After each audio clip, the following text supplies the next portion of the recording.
buddy, put that thing back in its holster. We haven't gone anywhere. I don't understand.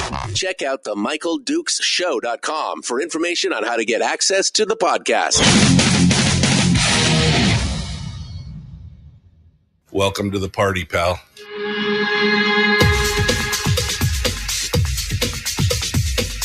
The Michael Dukes Show. The greed and the entitlement is astounding to me.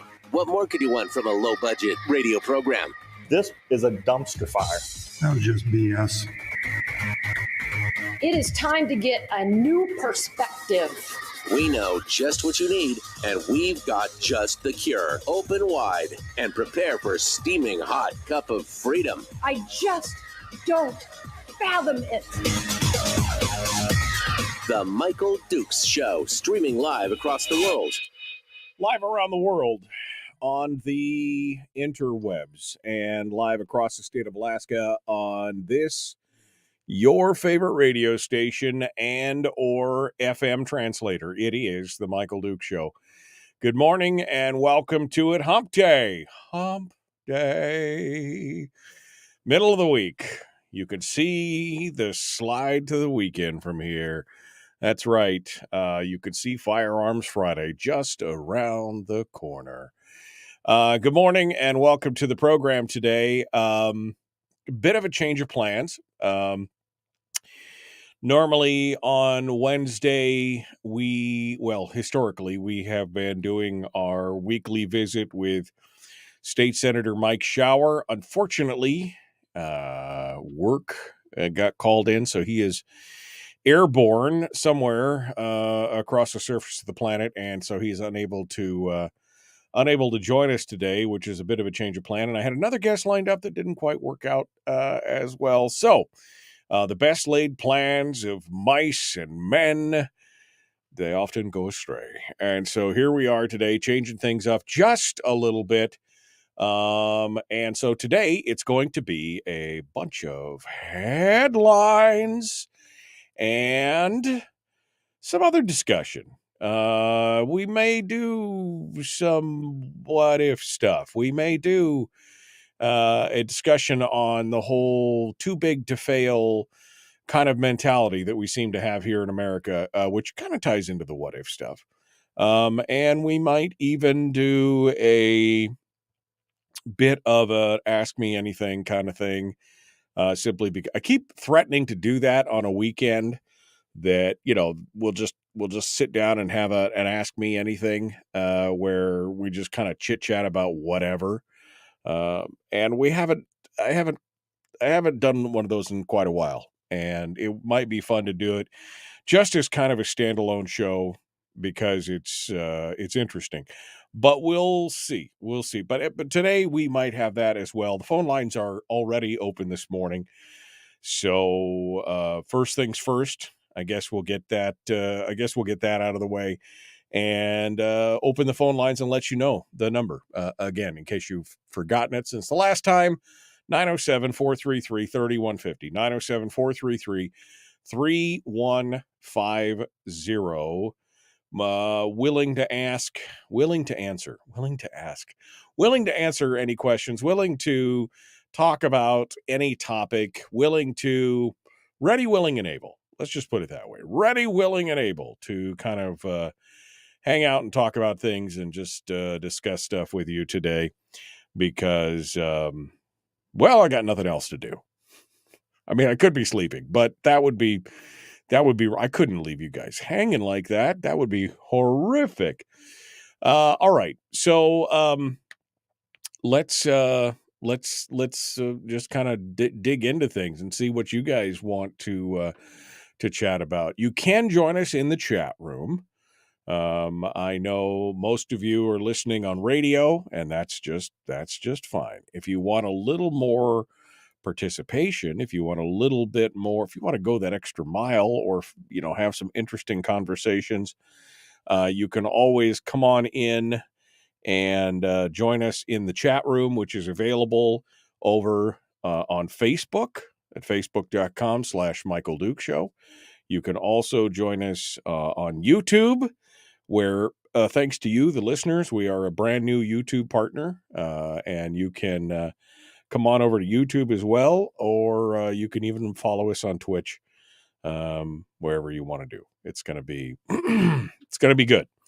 So feel free to come on board and be part of all this stuff and join the madness that is the chat room. It's not that bad. It's just it's where friends hang out. I mean, I got friends every morning. I got the folks who come in and hang out with us and we talk about stuff. So we'll dive into that. The Ask Me Anything segment has already started. Rick says, do you take any supplements to keep a clear head or from blowing your stack when Brady comes on?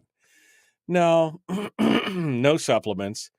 I count to 10 and trying to rationally and calmly explain to people what's going on. And I mean, I don't know how to, it's one of those things where you can't necessarily dissuade people who are disillusioned or delusional from their course of action. If it just sometimes you've got to have some common ground on some of these things. You got to have some common ground to base a discussion on, and sometimes it's just there's just no common ground. You just don't even know where to start on that. And yes, Chris, I am saying we are friends. Yes, we are friends. All right. So I got some headlines and more. Oh man, phone lines are already blown. You guys are chatty today already. I love that. I love it when I can ask the question and you guys are chatty. I like that when there's participant. This is a participatory thing here, right? I love that word, participatory. I love words, man. Just something about them. And it's sometimes the way they just pop right. What did I say the other day? There was another word that I was talking about that I just love.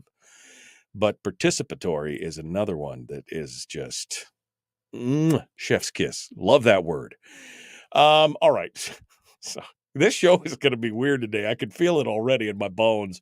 This is going to be one of those ones that'll be like, wow. All right. I do have some headlines that I want to talk about, but your calls reign supreme. So if you've got something you'd like to talk about, we would love to discuss it with you. So let's get started, shall we? We'll see what the world has to say. What are you guys talking about? Good morning.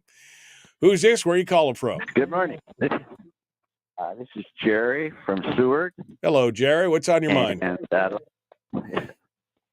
well, I'd like to say that the signing have a book at the North Dock Harbor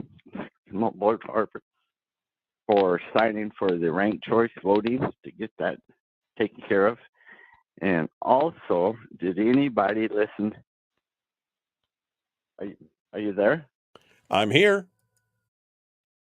Oh, okay. I'm sorry.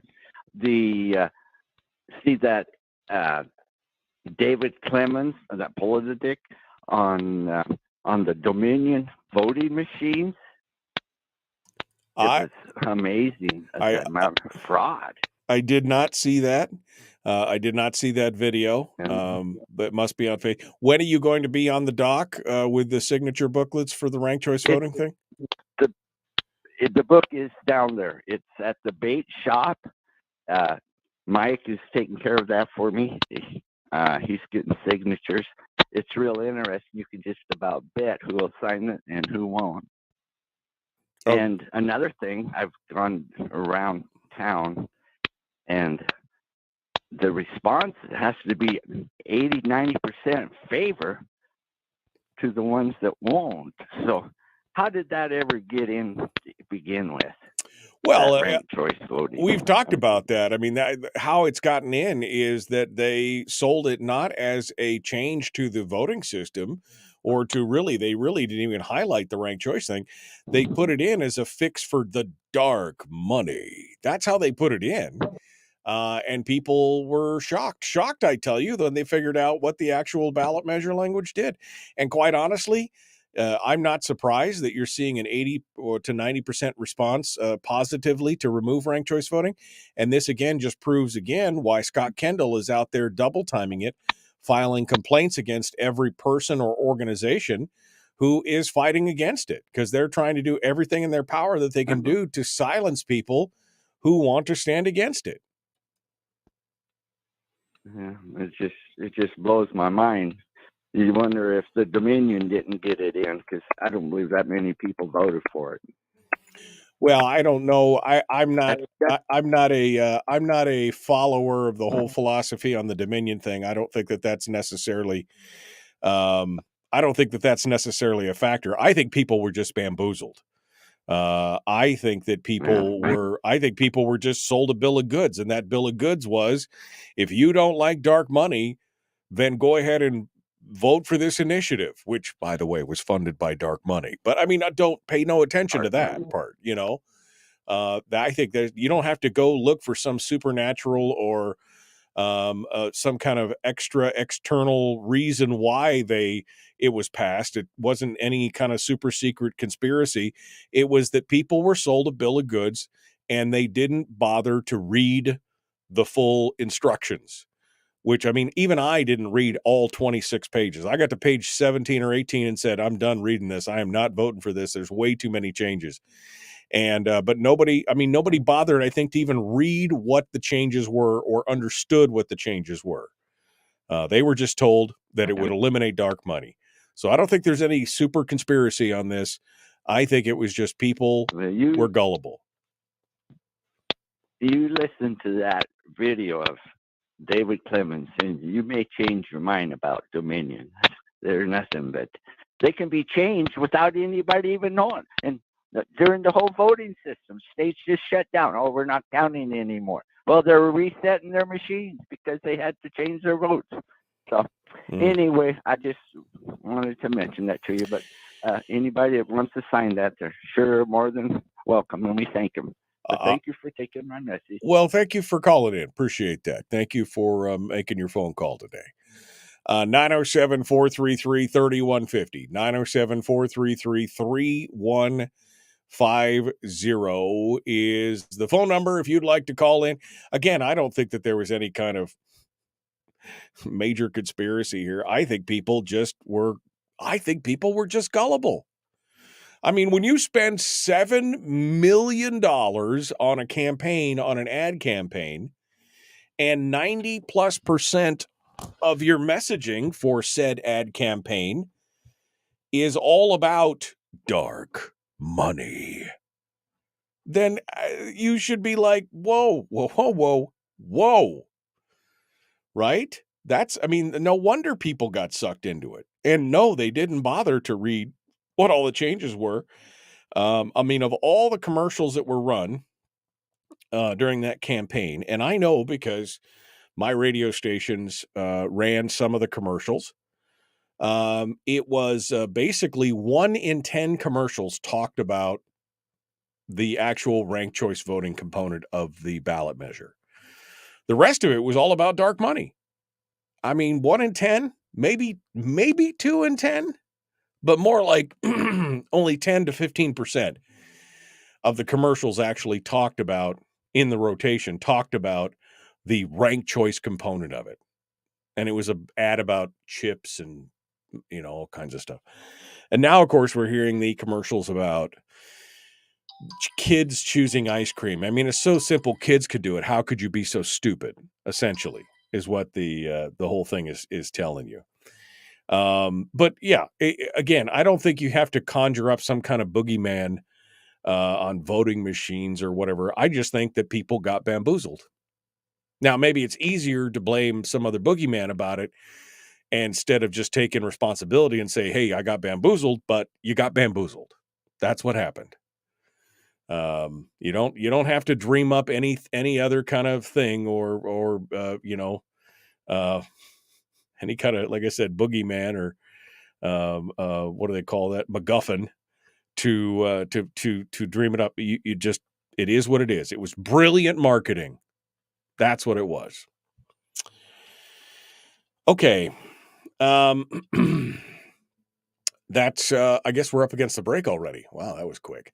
Let's head on off into the pucker brush for just a minute, and we will continue. The phone lines are open. The Michael Duke Show, common sense, liberty-based, free thinking radio.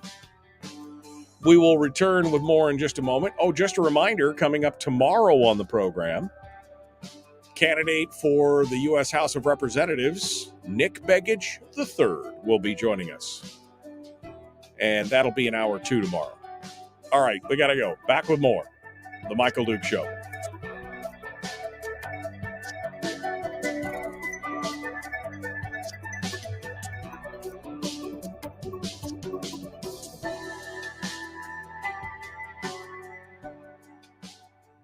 We're broadcasting live through a series of tubes, allowing all of these entities to provide streaming stuff going on the internet. Well, it's kind of hard to explain. Sorry. Streaming live every weekday morning on Facebook Live and MichaelDukesShow.com. Good morning. Good morning. Good morning.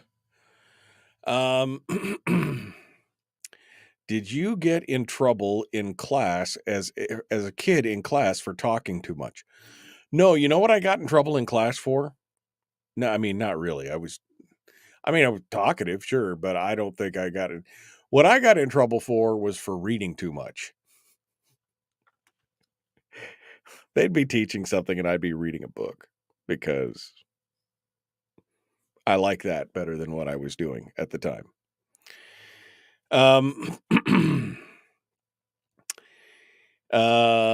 Pucker brush, please explain. I don't know. It's just one of the, pucker brush, wander off into the trees, in the wilderness. I don't even know where that came. I mean, I'm sure it's something my dad said or my grandfather. I don't know. It's another one of those Alaska isms, I guess. The pucker brush. Maybe it was supposed to be pricker brush because maybe you're off in the pricker bushes doing your, getting stabbed and stung by prickers all the time. I don't know. No, it's not Talkeeting a girl's bill. Jeez, man, getting me in trouble. See how I am? Yeah. Well, I mean, I always say I say weird stuff sometimes, and people look at me like, cross-eyed, like, what is it? I don't know. I said something about I said skookumchuck or something, and they're like, what? No, they don't know. God, I'm old, and I'm Alaskan, so I'm saying things that people have no idea what I'm talking about. Pooshwa, right? I mean, it was the Pooshwa. I don't know where I got that either. Pooshwa is just another thing that came. I mean, I got it somewhere, liked it, held on to it. The loggers in Washington say it all the time. What the loggers say? Which one? They say pucker brush, Pooshwa, skookumchuck, cattywampus. That's something that I say too. Yeah, I use all the weird old words. Oh, skookumchuck is a river in Washington. Yeah, I know. Of course, skookum means, right, it's tough, right? Something skookum, it's tough and I don't know, just words. I love words. I love words. Participatory. And I love alliteration and I love poetic, it's like the shower hour of power. Donna was kind enough to point out to me that that's not truly alliteration. It's more poetry. It's more a rhythmic rhyme kind of thing. And she's right. Firearms Friday, that's alliteration. They ain't words. Well, of course they're words. They're coming out of my mouth and I use them and they have a definition, even though if I have a hard time defining them. So they technically are words.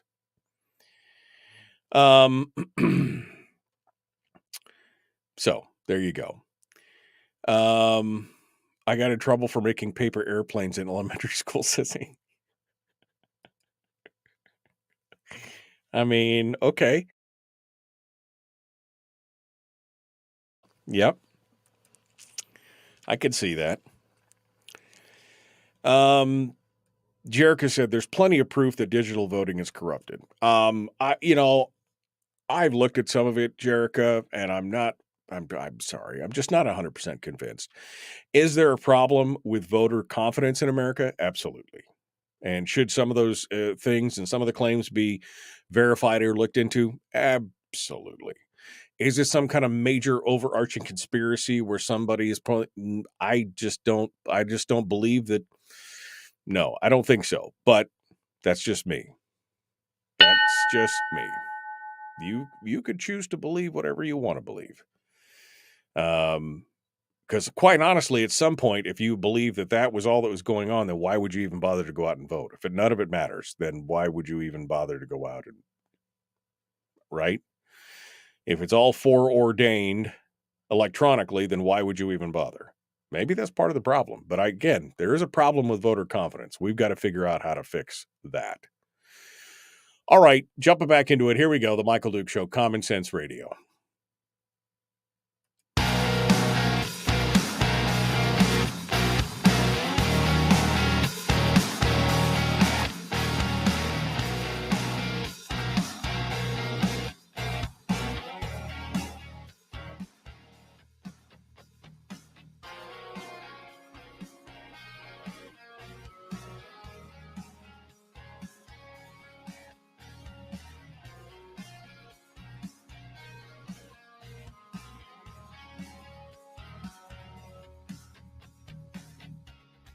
I know what you're thinking. Boy, he's taking his sweet time talking to me. Well, it's the stuff playing in the background and everything. I mean, it is what it is.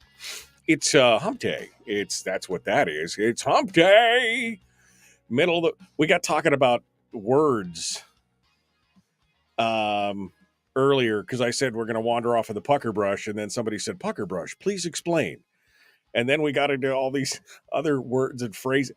I mean, what words do you use? Here's a question for Wednesday. Phone lines are open. Here's a question for Wednesday. What words do you use or phrases that sometimes people look at you a little cattywampus, right? What are some of the words that people look at you kind of side-eye when you use them? The listeners, the people in the chat room are amused when I use the word poussoir sometimes. Cattywampus is another one that I use quite frequently. Pucker brush, the skookum chuck. I mean, there are words out there that are, probably pretty specific to Alaska or the Pacific Northwest that, I've picked up over the years, and sometimes people look at me like, what?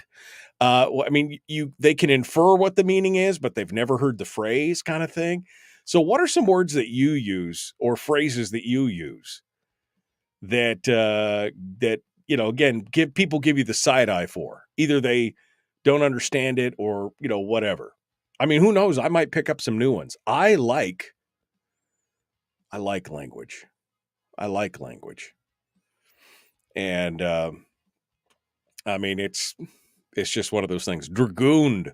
Oh, dragooned is a good word.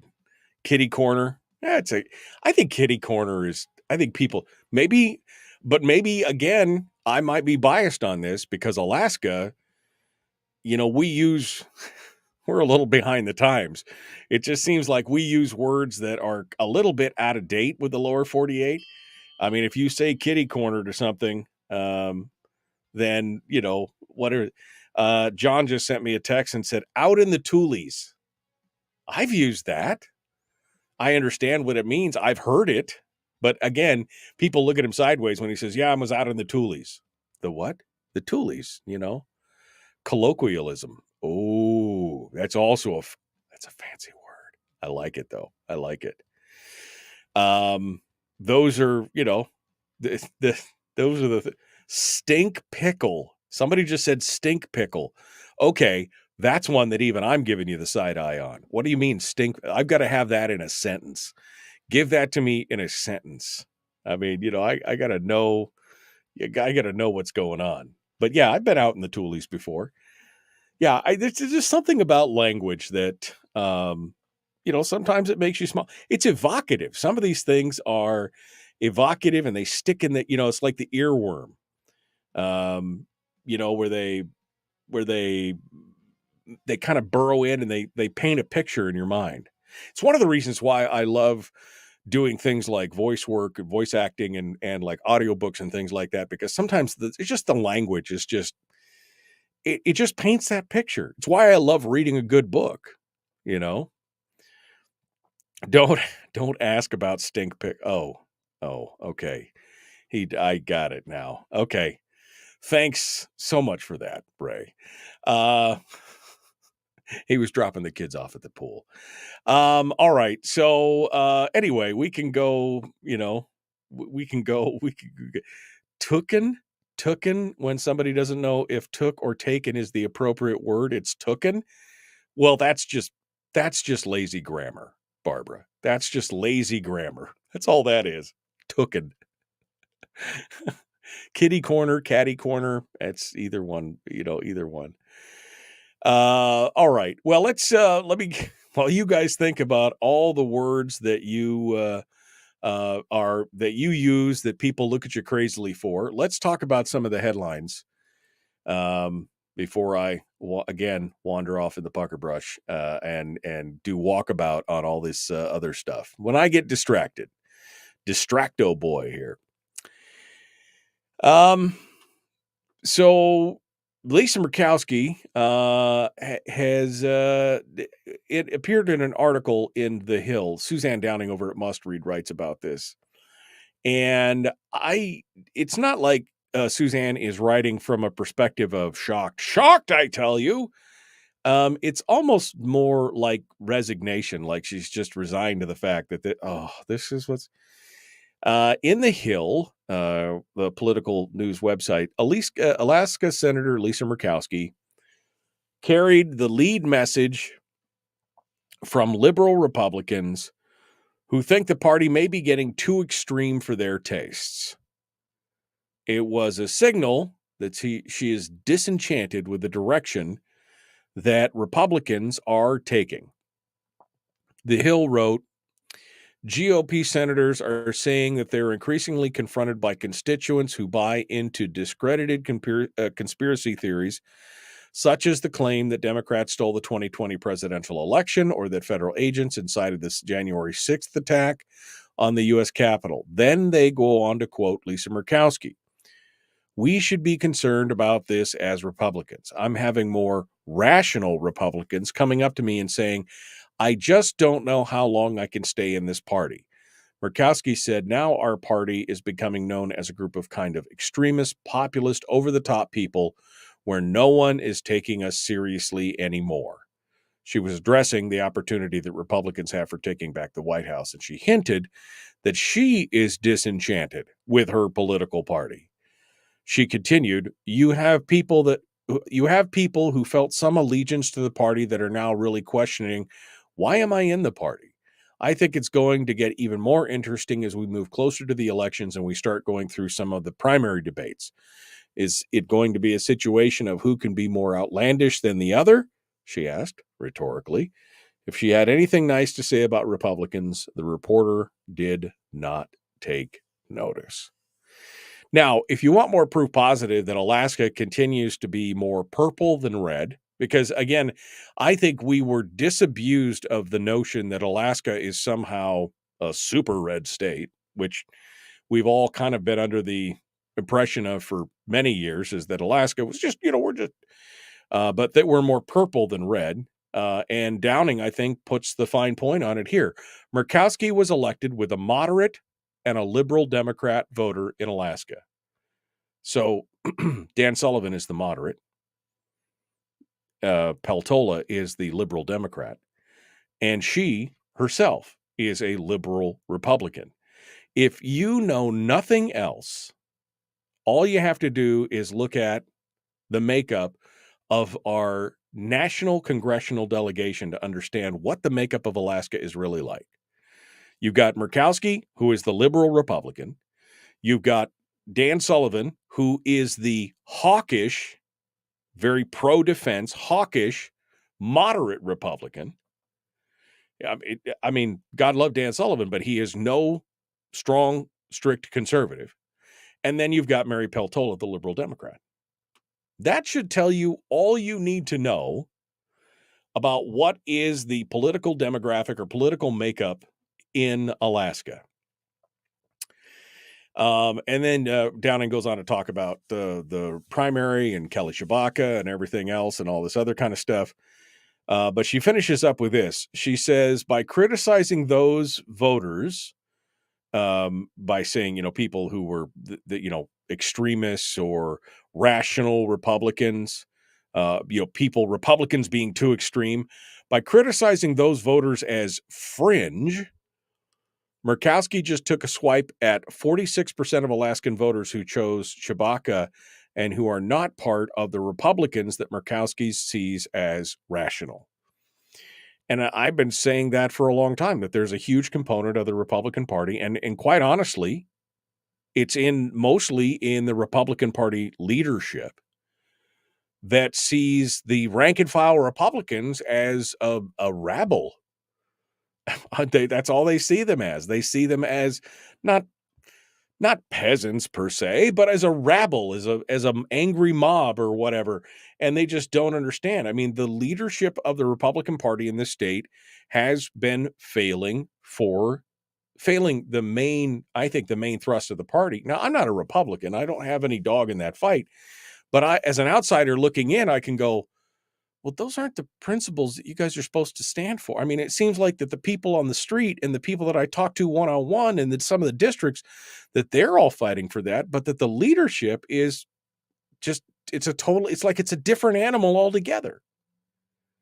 I came across a picture on my Facebook page the other day. I was cleaning up, the show Facebook page a bit. And I came across a picture that I had posted back sometime last summer, maybe last fall. It was right before the election, and it was the picture that had the breakdown of the monies that were being distributed to the various candidates by the Republican Party, and Peter Machicki and company and all those people that were in charge of it, and the monies that were being given to oust conservative incumbents.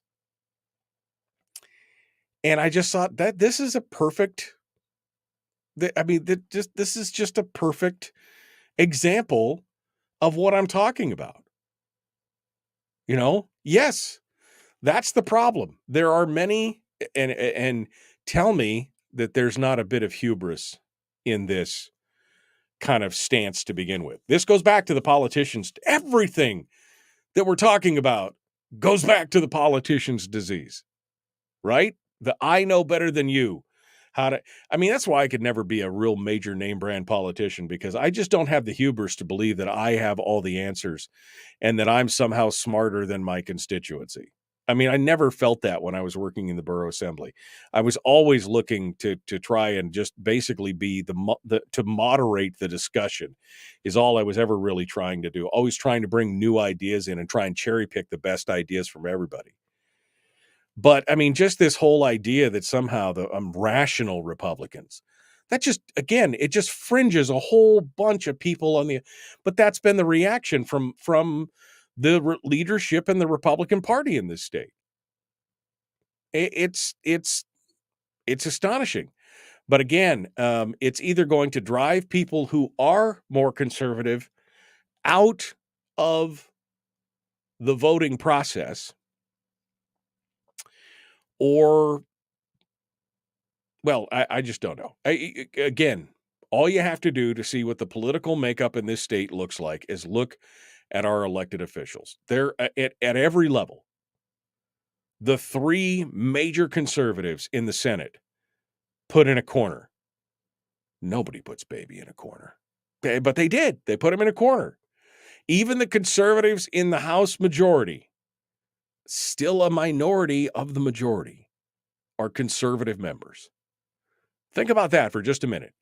It's a House majority, but it is almost how many we got here? 1, 2, 3, 4, 5, 6, 7, 8. It is a minority of the majority that are what I would consider to be probably staunch and stalwart conservatives in the House of Representatives. So, I mean,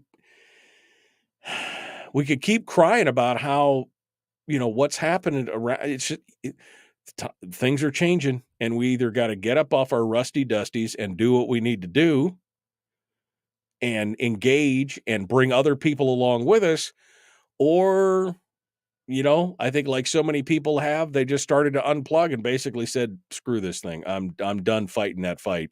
I'm going to go live my life or watch TV or whatever they're doing. They just decided that their time was worth doing something else because they feel like they couldn't make the change. The only place that you can make a change, in my opinion, in IMHO, in my humble opinion, the only place that you can make a true difference and change immediately, that you can see, that you could feel, that you can judge and gauge and measure, is in your local communities, in your neighborhood, your city, your borough, and your state government. That's pretty much the only way. And as you go up higher and higher and higher, your effect gets harder. To see the effect of what you're doing becomes harder and harder and harder. At the national level, forget it. You whatever change you're going to make is either so minor that it just doesn't. I mean, I'm not even focusing on that. That train is going to run off the tracks. We're going to talk about that here in a little bit, but that train is going to run off the tracks. You have got to focus on what you can fix and what you can see and what you can affect. Maybe, if I was a member of the Republican Party, my sights would be set on the leadership of the Republican Party to make a difference. I wouldn't even be futzing with the elections or the local things that are happening. I would focus inward and figure out, how do we get the party back to where it believes in the same principles that we're all in agreement with? Or is it time for conservatives to leave the Republican Party in the state of Alaska? Is the ARP, the Alaska Republican Party, simply a party of moderates? And that's it. And the conservatives need to go find a new home. I don't know. All right. Hey, I got to go. The Michael Duke Show, Common Sense Radio.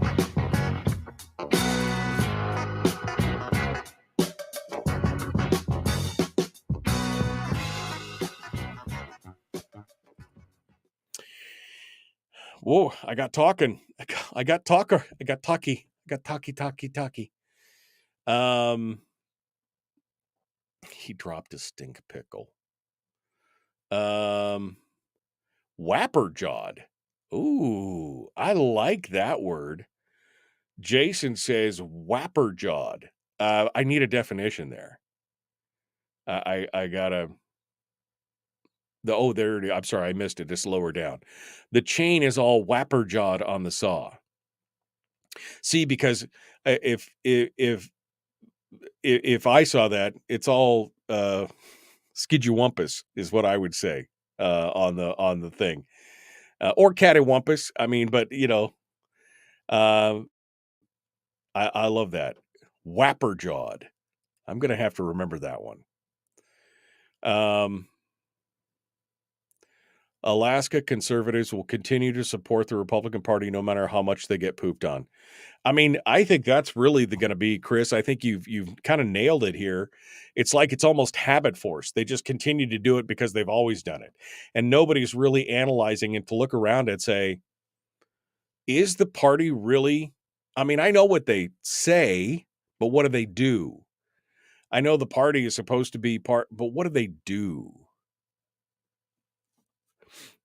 I mean, I'm just curious. I mean, did the party leave them already and they just haven't stepped out? A wabble of wowdy webbles. A wabble of wowdy webbles. That's the Elmer Fudd version of a rabble of rowdy rebels. But I mean, I'm But I don't. Wapperjawed, I think, is still. I'm going to star that. That was a good one right there. Wapperjawed. Dave said things seem a little off kilter. Yeah, I don't even know what off. I mean, I know what off kilter means, and I've used it. I'm just like, what's the genesis of the word? What's the backstory on the word kilter? Does it have anything to do with kilts? This is how my mind works. I mean, off kilter. Does that mean I took my kilt off? I don't know. I'm just curious. Jason says, I didn't leave the Republican Party. The Republican Party left me. And I think that is an exact answer for what's going on. That's what we're talking about.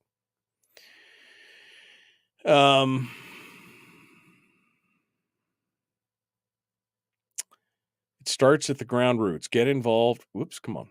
Get involved in the community councils. Go to city council meetings. Pay attention to what the borough is doing. And most importantly, get involved in your local school boards. Okay, that's good. I agree. And that's what I was just saying. Wompy jawed. Wompy jawed. That's close to wapper jawed. Now, I'm wondering if they are related, if the two phrases are related, because they're so similar. Wapper jawed, wompy jawed. Did they come from the different, I'm gonna have to use wapper jawed in a sentence here sometime this week. A little bit wapper jawed. I like that. Pull your skirts down, boy. Why, it's a little off kilter. Anyway. Terry says, we need a conservative party. We need a conservative party. Barbara says, I'm really surprised you're not talking about the Golden Days Parade and the Johnny the Walrus. It's on my story list to talk about. I just haven't got to it yet. I mean, I just had to chuckle so hard when I read that story. I chuckled so hard. It's more like Cattywampus. I like Cattywampus. Kitty Corner, Cattywampus. Oh, that's right. You're right. It's the same guy from Mowedge, the same guy from the Princess Bride. Mowedge is what brings us together, kind of thing. Yeah. It's the scene from Monty Python's Life of Brian. Wabble of Wowdy Webbles. Oh. Okay. Well, I suppose we should get back into the story here, right here. Yeah. People were triggered when they figured out that they were tricked into voting for the float that was anyway, it's hysterical. All right. Well, we're 20 seconds out. We're here. We're going to join in. Get ready to go. The Michael Duke Show, common sense, liberty-based, free-thinking radio. Like and share, like and follow. Let's do this thing. Oh, don't forget, you could do stars on Facebook, and you can do super chats and super stickers on YouTube if you like. It's a new option. Check it out.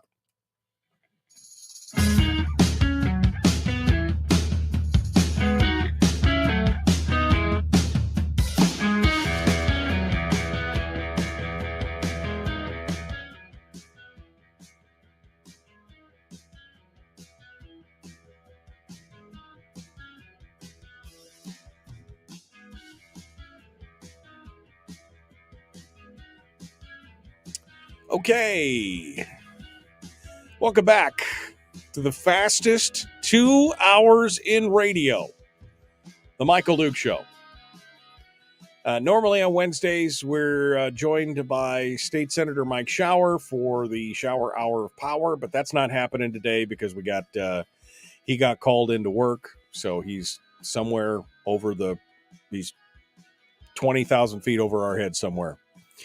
in the middle of all this. Meanwhile, we're just chatting about stuff and talking about, I don't know, kind of things. We were just talking about the Republican Party and part of the problem. This whole article from Must Read talking about Murkowski basically saying that she's worried about the Republicans who are not rational. She's got her rational Republicans, and then there's the rest of you. You're all just freaks. You're all too extreme, one way or the other. Somehow she's the voice of reason. Again, politician's disease.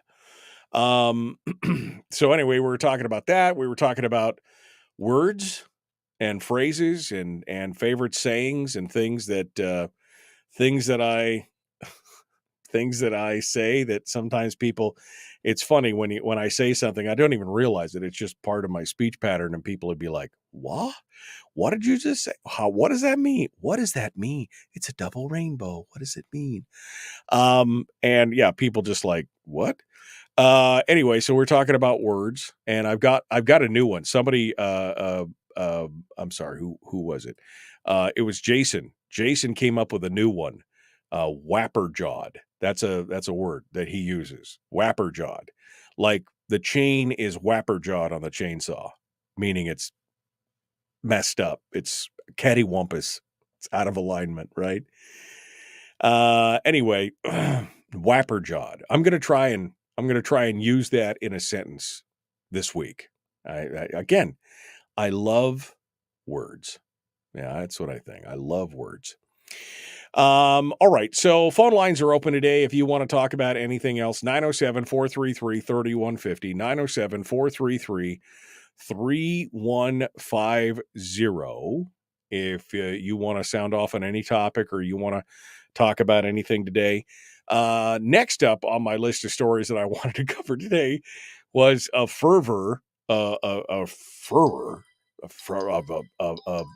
blow up. Good God, my phone is exploding over here. What the heck is happening? Apparently, I need to mute my phone because, dang. The fervor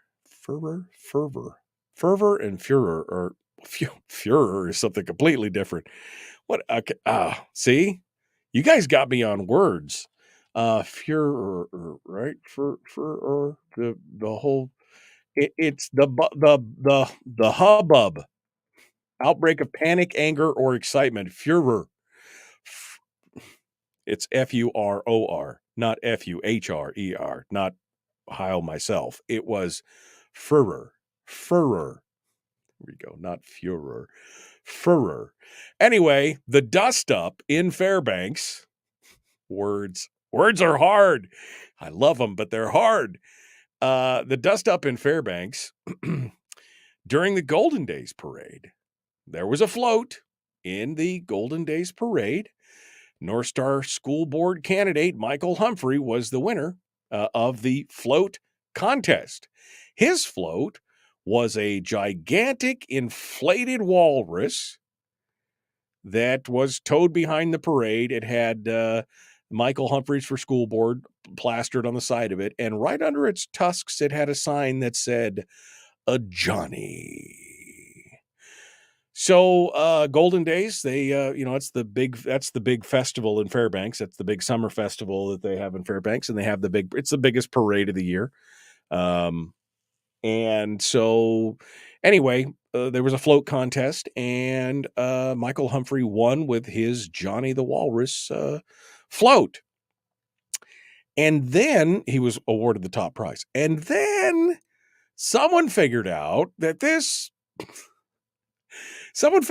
the Walrus Johnny was from a book called Johnny the Walrus, written by Matt Walsh.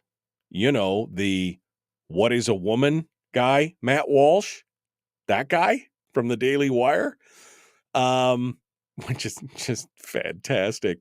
Anyway, one of the judges, who apparently, according to Suzanne Downing, is a hardline leftist, went to Twitter to express her utter horror that she had helped Johnny the Walrus wins because she didn't know that Johnny was a transphobic walrus. I mean, first of all, what?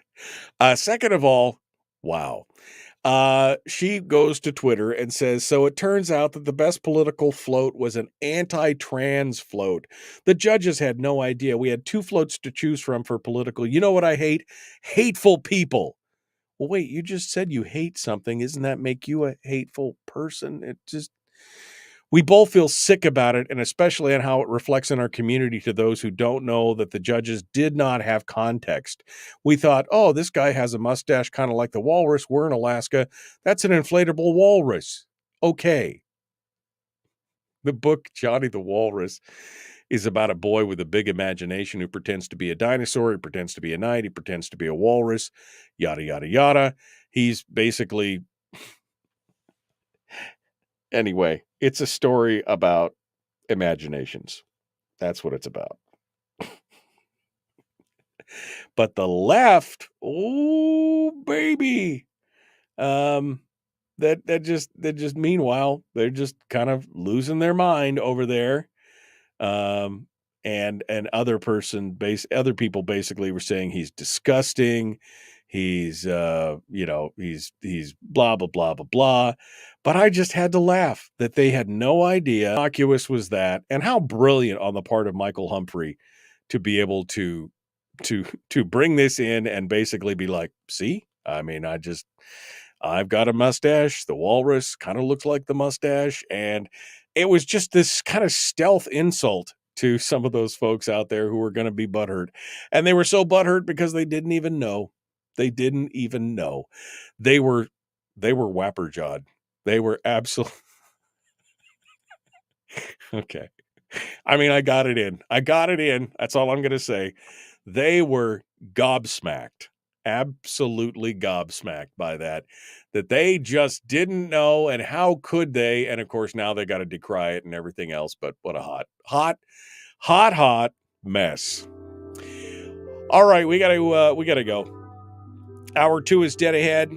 I want to talk a little bit about the too big to fail complex. It's kind of going on across America. It's one of those things. We're gonna consider that and talk more. Plus a little bit of AAMA, Ask Me Anything, and we'll go on from there. All right, back with more. Don't go anywhere. The Michael Duke Show. Common sense, liberty-based, free-thinking radio. Hour 2 is dead ahead. It'll be me and you, and we'll hang out. I'm ready. Come on down. Let's get her done. The Michael Duke Show, Common Sense Radio.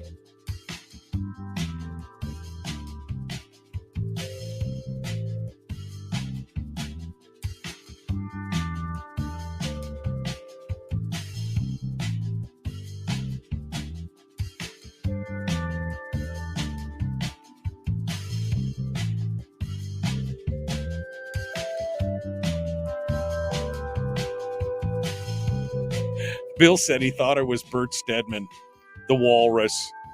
Yeah, the walrus. They were whapper-jawed.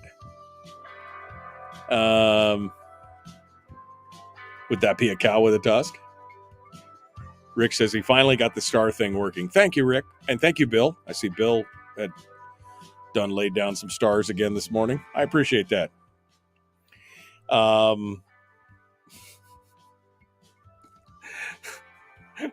You whippersnapper, you young little whippersnapper, I'd take you out back and put you over my knee. Dingbat. Yeah, see, that's the thing. People should listen to the Matt Walsh show on KFAR at 7:05 p.m. in Fairbanks. I resemble that remark. I forgot that Matt Walsh was on KFAR. Yeah, Matt Walsh is, if you've been watching his YouTube videos where he takes down and disassembles the some TikTok and some of the social media people on what is a woman. Oh man, those videos are so much fun to watch. So much fun to watch.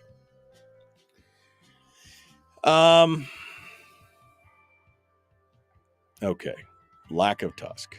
Did I get caught up on everything? Mambo Jambo.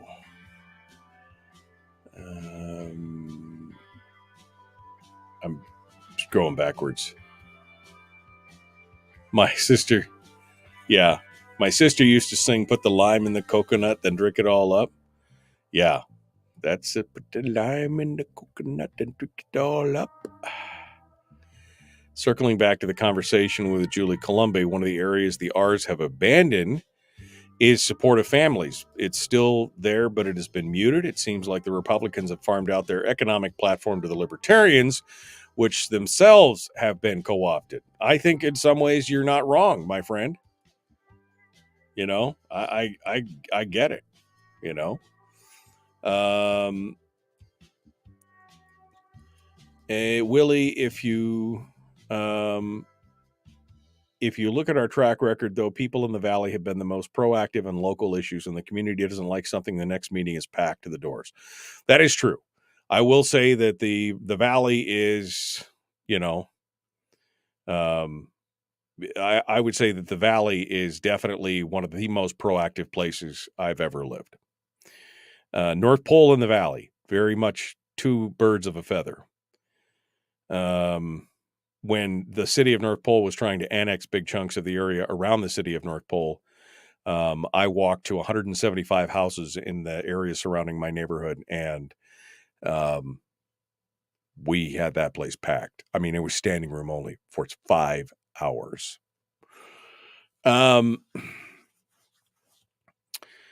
Let's see. You're the one who said ravel. I just used it in a sentence. Oh, I mean, or was that in reference to something? I hate it when I come in later. Oh, I used the rabble. I didn't realize. I like Monty Python, but I am not one of those guys who's watched Life of Brian. I've probably seen Life of Brian twice in my life. But there are some people who just use it in quotes all the time. I just missed it. That's what I was like, wascally wabbit. Okay.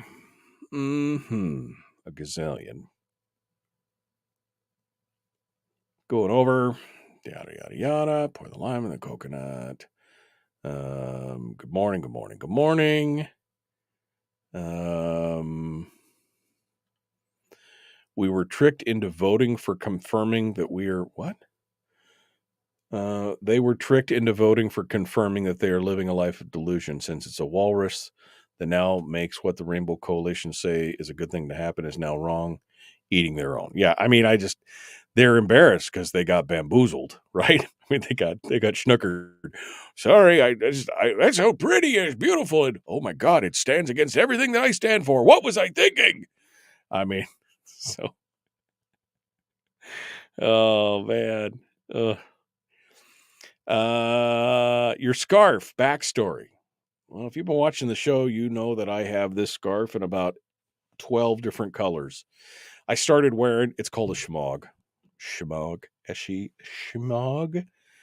and it's just a big kerchief, 42 inches by 42 inches, and I wear one a lot, summer and winter, because it keeps you cool in the summer and keeps you warm in the winter, and back of my neck gets cold sometimes.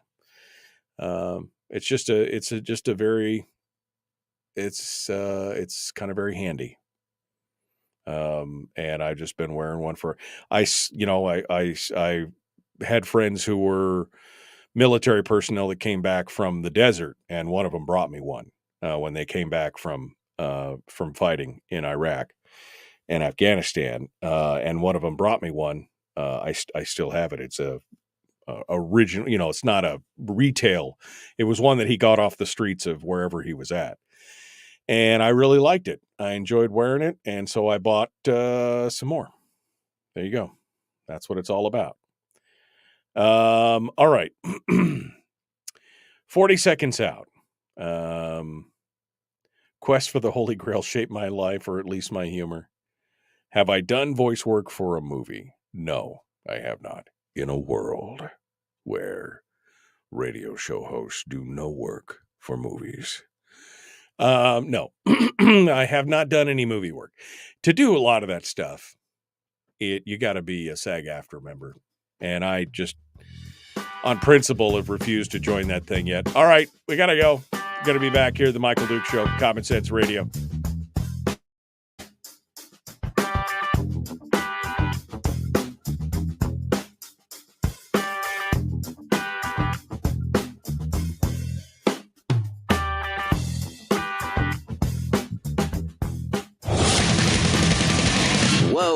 3. Put that thing back in its holster. We haven't gone anywhere. I don't understand. Check out the MichaelDukesShow.com for information on how to get access to the podcast. Welcome to the party, pal.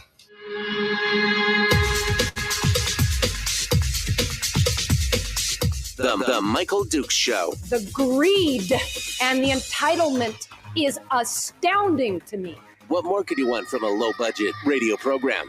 This is a dumpster fire. That was just BS. It is time to get a new perspective. We know just what you need, and we've got just the cure. Open wide and prepare for a steaming hot cup of freedom. I just don't fathom it. The Michael Dukes Show, streaming live across the world. Well, good morning and welcome back to Hour 2 of The Michael Dukes Show, broadcasting live across the state of Alaska on this, your favorite radio station, and or FM translate, because they don't make AM translators, okay? I'm just saying. They're not, the translators translate from AM to FM, but you know what I mean, right? Okay, so when I say translators, I mean FM translate. Just, I'm making it clear for those who may be confused. Broadcasting across the state of Alaska on plain old terrestrial radio, and broadcasting live around the world on the internet at michaeldukesshow.com, where you go to that website and you'll find, well, pretty much everything you ever wanted to know about me. Well, it's really a lie. But anyway, you want to stay in contact with me, that's the way to do it. You can send me an email from there, you can, a message. You can listen to the live stream, which is up and rolling right now. You can listen to the podcast. It's got linked to all the podcasts. And you can find links to all my social media sites as well. Again, michaeldukesshow.com.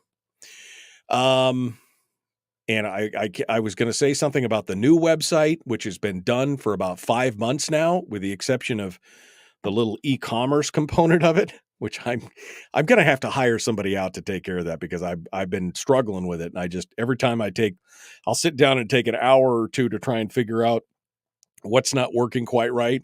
And then I'll just throw my hands up in the air and walk away from it because I'm frustrated. I'm going to have to hire somebody to help me put that part together. I've done everything else with the website. I built the whole other, but this part just not, because it's ready. This new website, which looks really nice, is ready and has been ready for 5 months. And damn. Anyway, hi, how are you? How's things going? It's Wednesday, which means hump day, middle of the week. We can see Firearms Friday from here. I mean, I can just look down the thing and I can see Friday. I'm looking forward to it. Normally, in this hour of the program on Wednesdays, we're joined by State Senator Mike Shower, but unfortunately, he's employed. He got called into work. And so he is currently 20,000 something feet in the air, somewhere above here, somewhere above this little blue marble. He is up in the air doing his thing. So unfortunately, not able to come on the program today. It was a bummer. But that just means that you and I get a chance to hang out and talk about whatever you want to talk about. Number to call. Phone lines are open, 907-433-3150. 907-433-3150. If you would like to be part of it, we would love to hear from you today. Whatever topic you want to, and I basically said today you can ask me anything. We've had questions about my vocabulary, questions about my work in voice acting, questions about my attire. I wanted to know about my scarf, which, I mean, I'm happy to tell you all about. It's not that big a deal, but I am apparently trying to beat facial recognition software with my scarf. I didn't realize that was a thing, too, somebody said. Anyway, whatever it is you want to talk about today, I'd love to talk about it. We just finished talking about Murkowski and the Republican Party, the whole Johnny the Walrus. Did you not hear about the Johnny the Walrus thing in Fairbanks? Anyway, interesting stuff. We had a lot of stuff to cover in hour one. In hour 2, I got a couple things I want to talk about. But I mean, I'll be honest with you. I'm just kind of happy, just kind of crashing around in the dark here, talking about whatever it is that you guys are throwing out at me. I enjoy that. I want to talk a little bit about. I'm a student of history, right? History was one of my favorite subjects. And it was ironic because when I was going to high school, we really didn't have that many strictly history classes. I mean, I remember I had Western civilization, which was a fascinating class. I loved that. And there was a bit of history. It wasn't like US history, but anyway, I was constantly reading about things on my own because I loved history. And one of the guys that I read quite frequently is Simon Black. And he's a investor but he's also a commentator on like culture and things like that. He had a piece come out here just the other day. When was this? Monday, Sunday, Saturday? Yesterday. It was yesterday. It was Monday. And he really made me think on this story. And there's some history. And what I like about Simon Black is he often throws back to history to show you the fact that history repeats itself. And he will tell a story about history and then tie it back into, can you see the parallels of what's going on today? And it's always interesting. But again, as a student of history, I'm very keen on that kind of stuff. So we're going to talk about that today. We talked a little bit yesterday about the Kelly Tshibaka ranked choice voting thing, right? And how now she is in the crosshairs of Scott Kendall at Alaska for Better Elections. I mean, I think that just anybody that's going to get into the arena of fighting against ranked choice voting, I'm going to say that you probably just better be prepared to put your boxing gloves on, because Scott Kendall's going to climb in there with you and try and beat the P-Waddin out of you. That's just, I could see it already.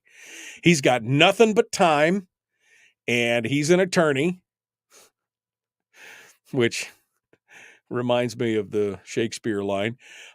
He's got nothing but time, and he is going to do everything in his power to try and trip up, because they're afraid. I mean, the gentleman that called earlier from Seward that said he had his booklet out on the North Dock, I think he said North Dock, at the bait shop in Seward. And he said the thing that surprised him was that 80 to 90% of the people that he talks to about it are all in favor of repealing ranked choice voting. And see, here's the thing. I think that is probably between 70 and 90% is probably going to be a norm for people who want to repeal ranked choice voting. And that's why Scott Kendall is in such a lather, and the people over at Alaska for Better Elections. That's why when Art Mathias and company was first starting to gin this up, there was a whole spate of commercials on the air from Alaskans for Better Elections telling people to just, they were warning people, because I think they were in a bit of a panic, because they know that this is unpopular with the silent majority, right? The majority that doesn't really get involved, doesn't normally talk about things, but people are signing these books in droves. And so that's why he immediately went out and has dinged and filed a complaint with APOC against Art Mathias and the Alaskans for Honest Government. And now he's fighting against Kelly Tshibaka and the Preserve Democracy movement and everything else. I'm not saying that Art or that Kelly or that whoever, that they haven't made a mistake in the APOC laws. That does happen. We've seen it on both sides of the aisle. It is a very convoluted system, but I can tell you that if you are planning on getting into this fight, you better have all your T's crossed and all your I's dotted, because, baby, they are absolutely gonna tear you apart. They're gonna look for any little infraction or thing that they can bring up, even if it's just a war in the public, even if it's just a public perception issue. They already have a good, a good ally in the news media, Alaskans for Better Elections and Scott Kendall and stuff like that. I mean, that's already, the news media seems to already be, kind of in their corner on this one. And so anything that they can do to discredit you is going to be, I mean, you better have some compliance people on board is what I'm saying. You better have some people on board whose sole job is to make sure that you are in compliance with whatever rules, regs, or laws or anything else that's coming out, because otherwise they're going to tie up all your time and resources and everything else fighting back against APOC and fighting back against the complaints. It's lawfare. That's what it is. It's lawfare. And he's a lawyer. Again, insert the Shakespearean comment. He's a lawyer, and that he's got nothing better to do than to do anything he can to run you down. So, all right. So that was the other story that we just touched on briefly the other day, but we can see more and more that this is going to be kind of the method of madness as the battle for ranked choice voting continues to heat up. I think that irregardless, is that even a word? Regardless of whether or not the APOC finds that something's wrong, the momentum is now on the side of Alaskans for Honest Elections and the folks carrying the ballot books. I think that it's going to appear on the ballot. And I think it will be repealed because I think you're seeing a huge amount of people who are understanding that mistakes were made. Mistakes were made. Now, interestingly enough, I don't think that the ballot measure goes far enough because it does not repeal it in its entirety. And I would like to see a clean repeal, but that's just not how it's written. So it's only a partial repeal of ranked choice voting, but we'll see how it happens. We'll see how it goes when it's all said and done. But I have a good feeling about it right now. And I think, again, that's why you're seeing Alaskans for Better Elections, Scott Kendall and company are, they're pooping their collective drawlies over this whole thing because they are worried. I think they know, when people figure out that they were bamboozled, people get a little upset. And I think a lot of people felt that they were hoodwinked on this whole deal. Man, I'm using a lot of words today. It's good stuff. P1. All right. We're up against the break. I got no time for nothing else.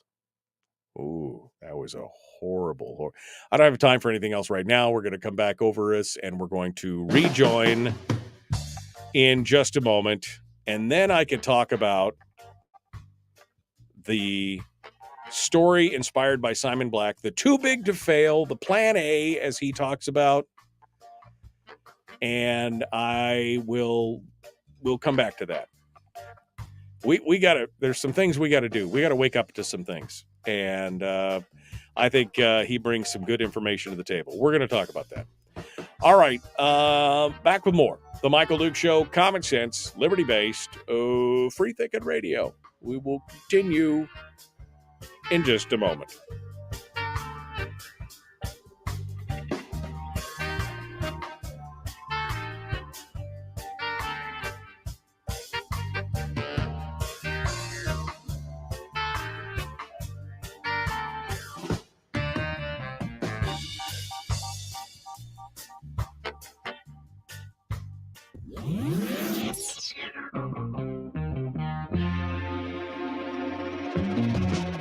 Running on 100% pure beard power. Oh, also some coffee. We dip our beard in coffee. Ha, nice beard. The Michael Duke Show.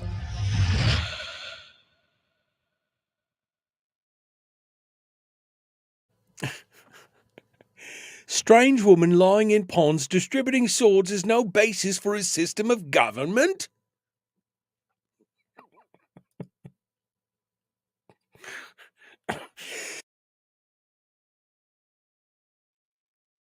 Man, it is pretty funny. It is pretty funny. Wren's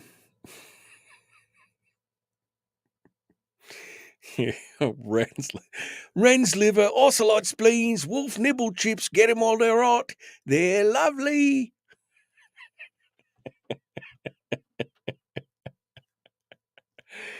Oh, man. Yeah. Peter Boghossian is a good read over at Substack, as if you don't have enough. I have read some of his stuff. He's done some good stuff. But you're right. I have so much reading that I try and get into every day.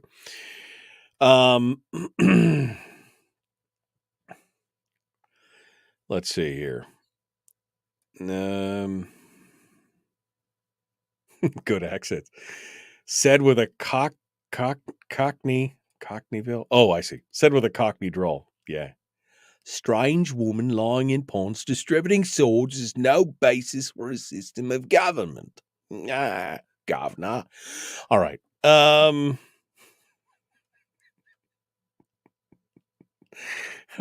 man.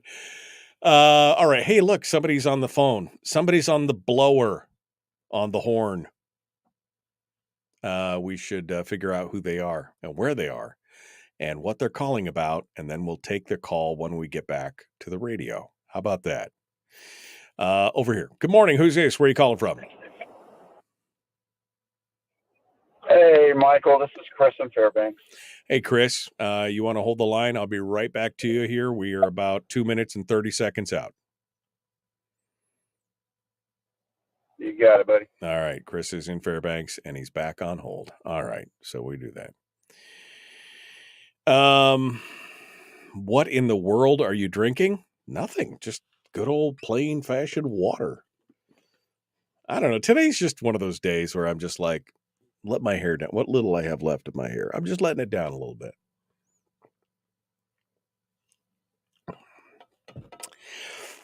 Life's too short to get all burnt up about all the political stuff, and you just got to let it go. You can't fix most of it. You can only fix what you're doing or what the effect that you can have on your local stuff. So that's what we're doing.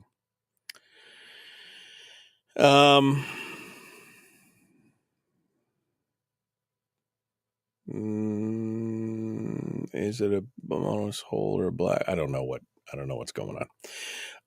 Oh, hey, Chris left the meeting. Chris left the phone call. All right. Sorry, Chris. Oh, maybe because he couldn't hear me. I don't know. No, I'm not muted. I'm fine. Wasn't me. It was him. Wasn't me. It was him. All right. Get ready for term limits. The initiative is being reviewed for the governor right now, said Willie. I am all about that. I am all about that term limits deal. 100% right now as well. All right. 1 minute, roughly 1 minute out right now. And I see somebody just rejoined somebody just rejoined. Is this you, Chris? Are you still there? It is, Michael. Okay. It sure is. All right. Hold on. I'll be right back to you. We're 20 seconds out. Don't go anywhere. I just want to make sure that I didn't call you Susan or something. You could do anything you want. Just don't call me Susan. Wow. Today is a day. All right. We're ready to go. I lied. It wasn't 20 seconds. It was 40 seconds because now we're 30 seconds out. That's what that ding means, by the way. We're 30 seconds out from returning to the radio. So just in case you were ever wondering, that's how long you have from the time you hear the ding to the time it's 30 seconds. All right. We're going to continue ahead. Kathleen says, I'm following National because I want to try and understand what's happening to our country. Our country is in the middle of a train wreck, Kathleen, and has been. We'll talk about that. Here we go. The Michael Duke Show.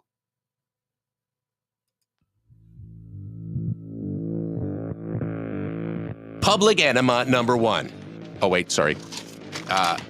Public enemy number one, which makes more sense. On the other hand, he's a little bit of a pain in the Michael Duke Show. Yes, I am. The Michael Duke Show. Comments, yes to everything. Yes to everything that just happened. It is the Michael Duke Show. Common sense, liberty-based, free-thinking radio. A little bit of hump day madness today. We're having a good time. If I chuckle at inopportune times, just understand that I'm listening to the voices in my head. Meanwhile, let's go back to Fairbanks. Chris is up in Fairbanks and had some things he wanted to say. Let's see what's on his mind. Good morning, my friend. What's up? Hey, what's going on, Michael? I appreciate your show. Thank you, sir. What are you thinking today? Well, I got to tell you, I'll be your naysayer today. I actually appreciate ranked choice voting and the open primary. I just, your open air there with Lisa Murkowski is a good example how those parties just aren't going to fix themselves. They're just not. And until we've got different options, we're going to be stuck with, more Lisa Murkowski, more Mitch McConnell, more Democrats, more the same kind of Republicans. And we just simply can't fix it from the inside. It's got to be fixed by us, the voters. And so that's why I like ranked choice voting. Look, I understand that there is and I know a lot of libertarians disagree with me because I have been vocal about being anti-ranked choice voting. And I guess I would have to ask the question is there a place for a split in ranked choice voting where ranked choice is used at the national level, but not at the local level? Or where you can get more names and those kind of things. I don't know. I am just, first of all, I was very disenchanted by the way it was put together, put on the ballot and sold to Alaskans. That to me immediately raised some red flags. And then the whole, the big part about it is the jungle primary. That's part of the problem there. The ranked choice voting itself, although problematic, is different. Huh? That's the best part, Michael, the jungle primary. I mean, otherwise you got the gatekeepers. They're going to give us, let's do a good example.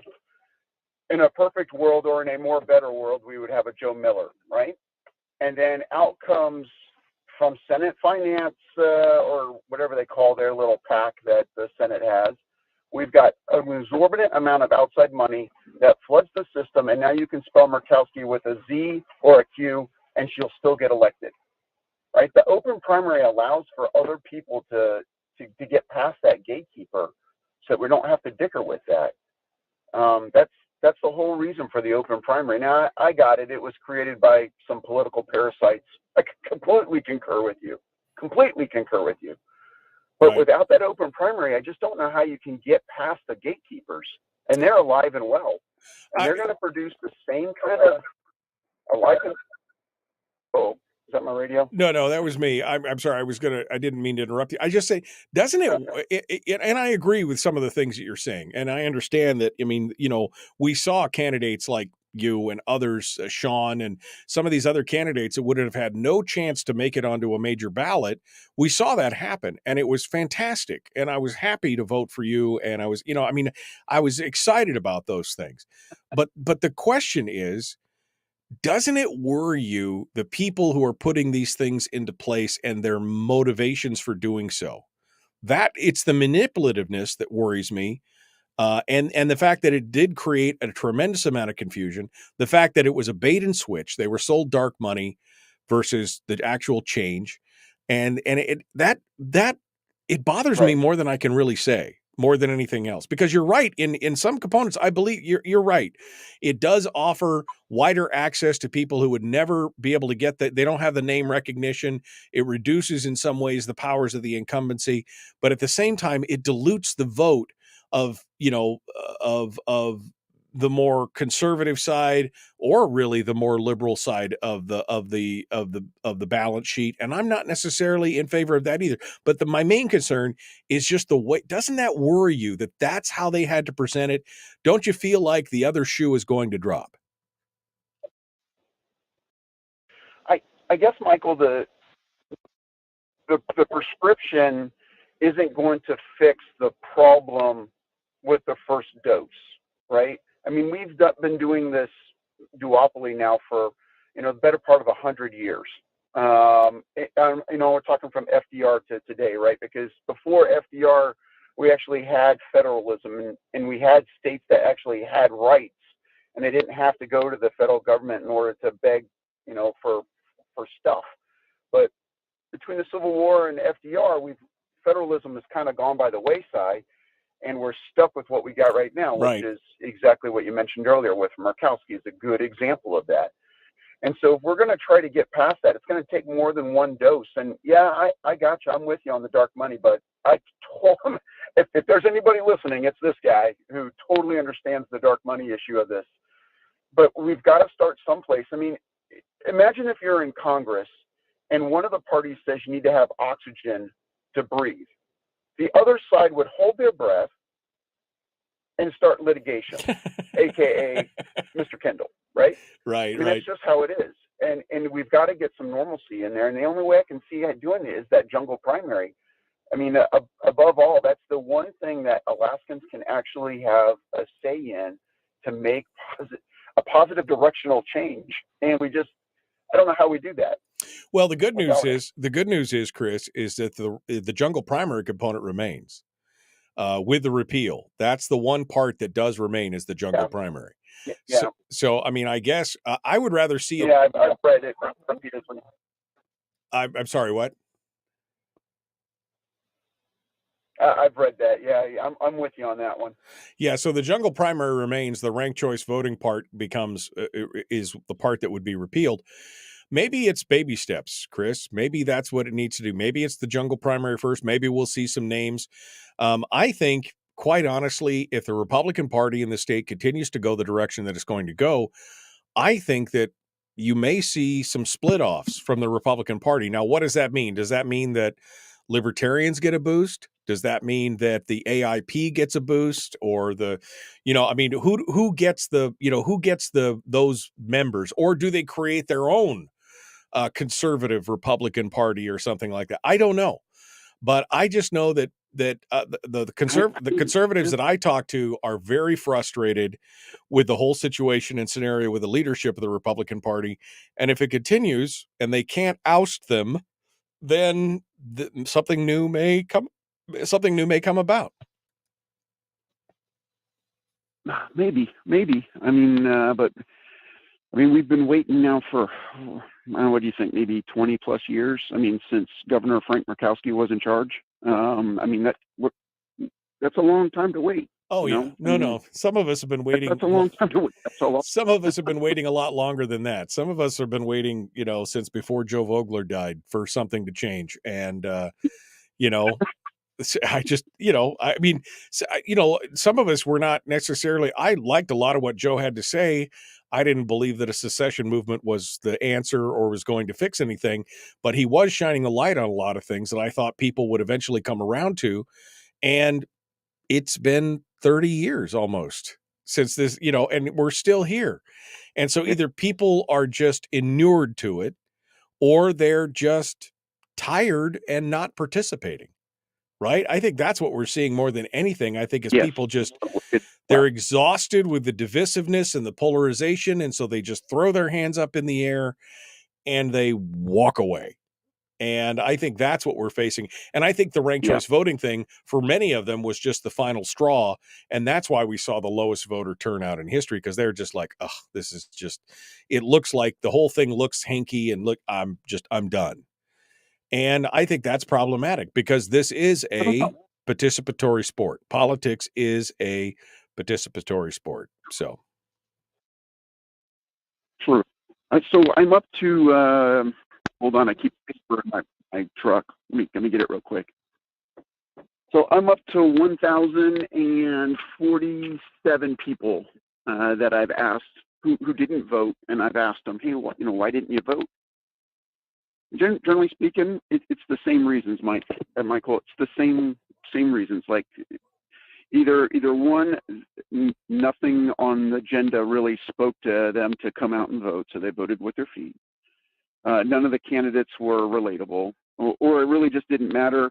The same character, and it doesn't matter which party really, the same character was going to win. Right. Or if they won, the same outcome was going to remain. So I don't know, and I've had out of those, I've had 3 people tell me it was because of ranked choice voting. 3 out of 1,000 and whatever 27. Right. Hold on, Kat. So I just, I don't think it's easier to say that it was because of ranked choice voting. I think it's easier to say that there just wasn't anything there to vote for. I think it was just because I think people are tired. I mean, I think ranked choice voting didn't help, but I think the polarization and everything else is just they're sick and tired of all the stuff that's going on, and I agree with that. And that's why, again, I thought that you were a great candidate for this, and that's why you got my vote. And I was grateful to be able to vote for you, and then be able to vote for Nick Baker. You know what I mean? That was good. I enjoyed being able to vote for you, and then vote for Sean, and then vote for Nick, and then vote for Kelly. I was able to do that. That was a grateful thing. I was thankful for that, because I got to vote the way I wanted to vote, as far as my conscience. But I would have much rather done that in different rounds of voting personally, because again, I am just super sus about the way that this whole thing got sold to us. That really raises the hairs in the back of my neck more than anything else. So, final thoughts, Chris. Bye. Partner, I got to go. I got my clients are about to show up for fishing, because that's what we do here. But I thanks for taking my call, Michael. And I always appreciate the dialogue. Well, I appreciate you calling in. It's counterpoint is never a bad thing, my friend. Don't ever be afraid to call in and disagree. We could still agree to disagree and have a beer later. That doesn't bother me at all. So thank you, sir. Appreciate you calling in. All right. Thanks so much. That's former candidate for the U.S. House, Chris Bye, Libertarian candidate Chris Bye. I didn't know that in the beginning until he started talking. But I mean, it's the two-party dichotomy is a big deal. As he said, I mean, we're locked into this thing. And look at how people are treated now if they don't vote for candidate A or candidate B, or candidate elephant or candidate donkey. I mean, you're just like, why are you're throwing your vote away? Or in some instances, even more egregious is the fact that people look at you and go, oh, well, then you got so-and-so elected, the one person that they didn't want to get elected. You got them elected because you didn't vote for my candidate. Again, and it always comes back to me how amazed I am that people believe that somehow, some way, electing one specific candidate is going to fix the issue, whether it's president or senator or congressman or whatever. Now, in the whole, if you do vote a bunch of different folks in, maybe you can make a difference. But across the state, and especially at the national level, how you can think that some guy or gal is going to fix all the we saw that. We've seen all the promises. I mean, we saw it with even with Trump this last time. Oh, he's going to go in there and fix all, and no. I mean, it's not going to happen again. I don't care if it's DeSantis or Pence or Vivek Romansky or or whoever. It doesn't matter who goes in there. They're not going to fix all of the problems that are going on out there, because the system is in place and there are too many players who are benefiting from the system that we have right now. Quite honestly, I don't think I think we're kind of at that phase where a lot of us have known that there's been a problem for years. We've been crying from the rooftops that there's problems for years. Nobody's listening because many of them have a vested interest in business as usual continuing. And what's going to happen is you're going to have to hit rock bottom. And of course, the ones that'll be hurt by that will be average Americans, you and me. The powers that be, the elites, the people who are making the decisions, they'll be just fine. They'll just head off to their, private island or whatever. They'll go home and pull their millions around them to shield themselves from all the problems that they created. And it won't matter. We'll be the ones that'll pay for it, because nobody's willing to, and we'll talk about that in the next segment, I guess. I got one final. I thought I was going to be talking about this last hour, but I guess we're going to use the last segment to talk about this history lesson from Simon Black. So we'll continue. That's what we'll do. We'll continue in just a moment. Don't go anywhere. The Michael Duke Show, common sense, liberty-based, free-thinking radio. We'll return. Phone lines are open, 907-433-3150, but I want to get to this segment, this next story. We'll be back right after this.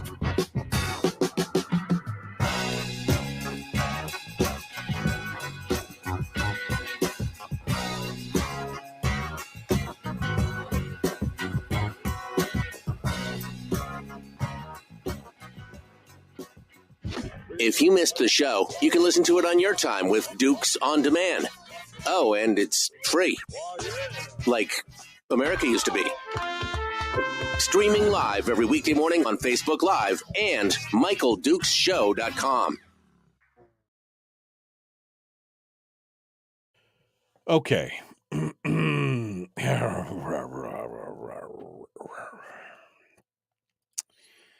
Let's continue on.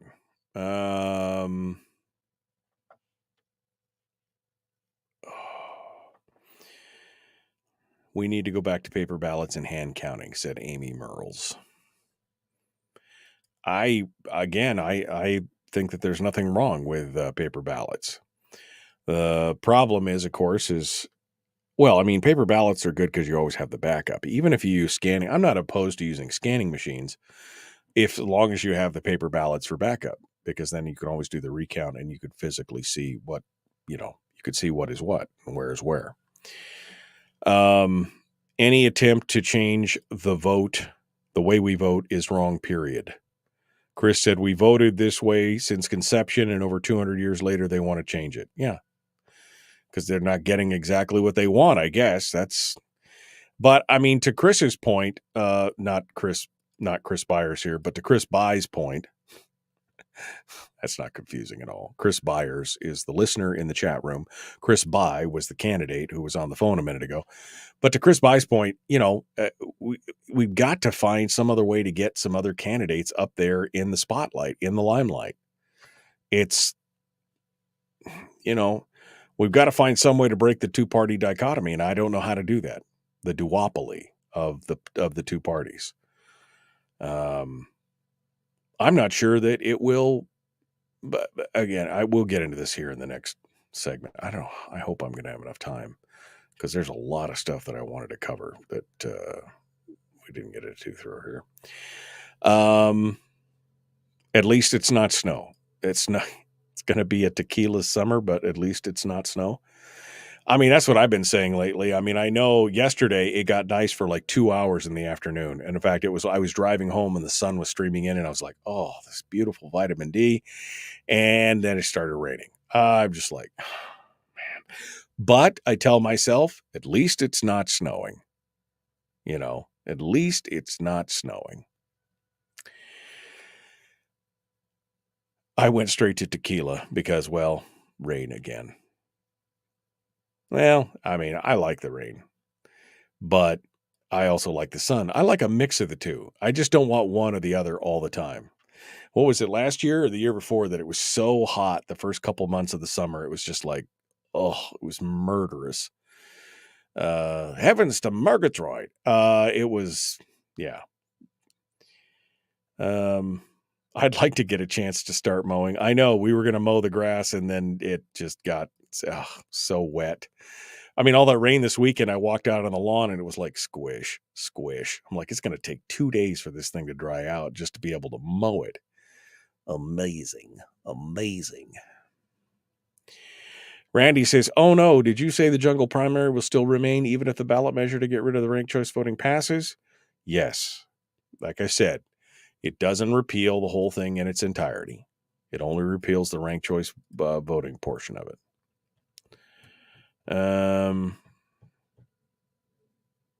What's this? The thing?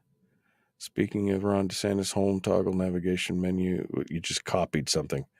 Ron DeSantis asked the legislature to create an office within. I can't read the whole thing. It just ran right off the screen. That's as far as I can read there, Jeremy. I can't. I don't know. I just don't know. Don't know what the story is. All right. Yeah, last year we burnt up. This year we're wet as hell. We got web feet, and we'll see what's going on. All right. Where are we at? 90 seconds.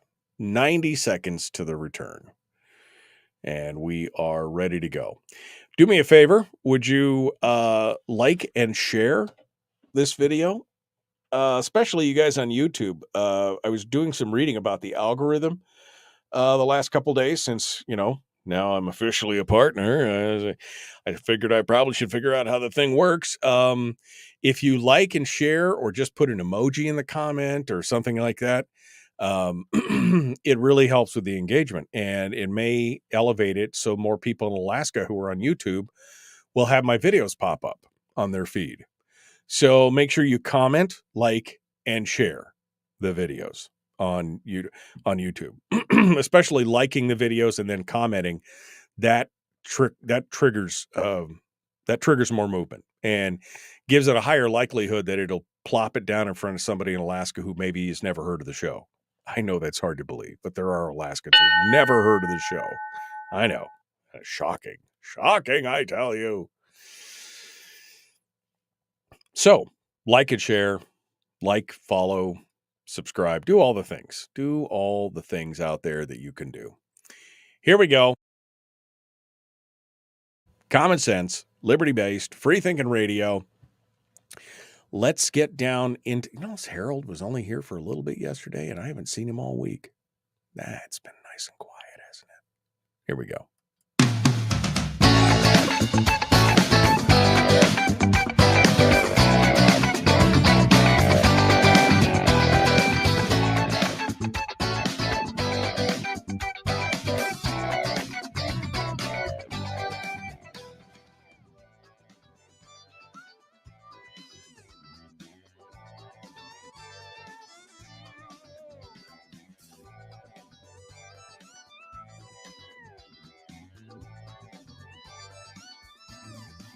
Okay, welcome back. The Michael Duke Show, final segment of the show for today, and hopefully we have enough time to get through this whole thing. As I was saying earlier, I'm a student of history and I enjoy it, and I read Simon Black quite a bit. He's an investment guy, and anyway, he constantly is pulling allegories from history, parallels from history, and talking about that, and then talking about what's going on, today, where history is repeating itself. And he talks about, in his mind, he says, here's why Plan A really stinks. Now, to me, a better title would have been, a better title is the whole too big to fail kind of thing, right? Just too big to fail. People can't just wrap their minds around it. So for this story, we go all the way back to Constantinople. Constantinople was the centerpiece of the Byzantine Empire, which was really an extension of the Roman Empire, right? The walls of Constantinople were supposedly impenetrable. I mean, at least that's what the citizens thought. But on a Tuesday night at midnight in 1453, the citizens of Constantinople were surprised, shocked, I tell you, and watched in horror as Turkmen mercenaries from the Ottoman Empire broke down sections of the walls that had stood for over 1,000 years and then sacked the city. I mean, they were just like, they're never going to hurt us. It'll be fine. Don't worry about it. Don't worry. We're too big to fail. Won't go on. And then the Turkmen, they knocked down the walls and started to sack the city. Ottoman soldiers looted and pillaged Constantinople with such barbarous ferocity that their ruler, Mehmed II, was said to have wept when he inspected the city 3 days later, remarking that what a city we have given over to plunder and destruction.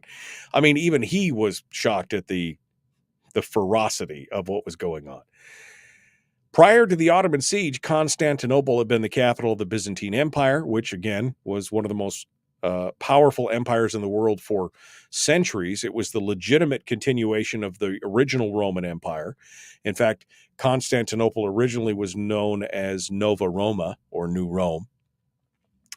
But over time, the Byzantine Empire became weaker and weaker, just as the Roman Empire had before it.